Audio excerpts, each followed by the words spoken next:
Hi, Mikael here. It's been a couple of weeks without any video newsletter, so I thought we would do a video for this week's newsletter.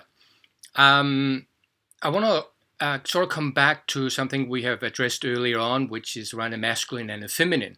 And I want to tie it in with the meditation and look at how does that work with those two different aspects of it.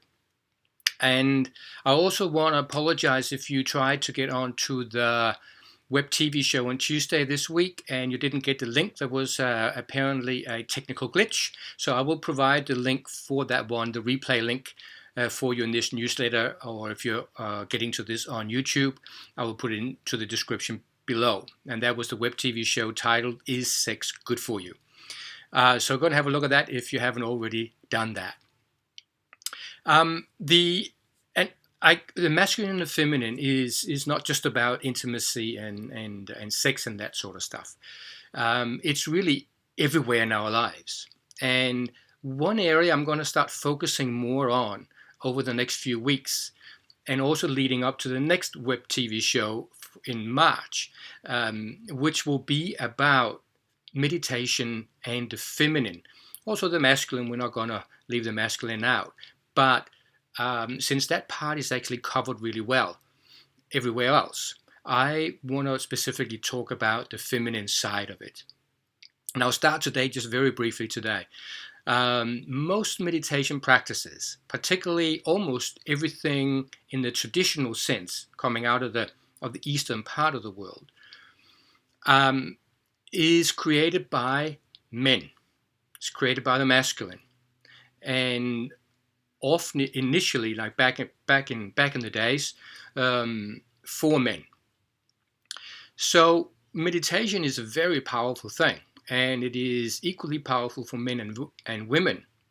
However, the problem is that most traditional meditation practices and most meditation practices created in the Western world is created by men, by the masculine, and therefore have a tendency to lean more towards the masculine practice of meditation.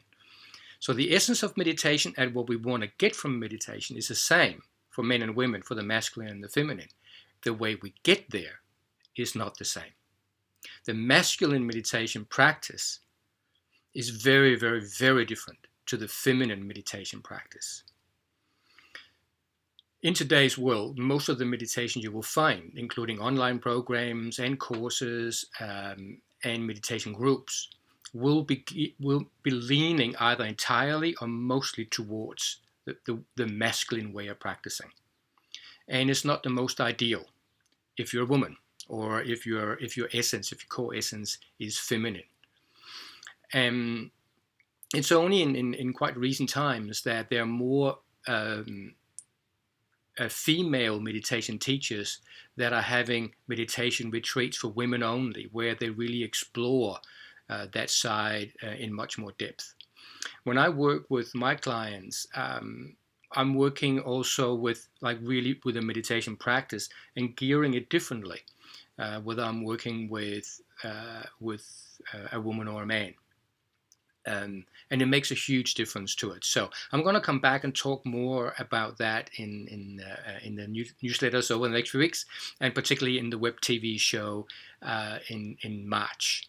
So for now, I just want to leave it at that, and just for you to just sort of think about that concept of two different types of practices. Like most other things in life, men and women approaching it differently.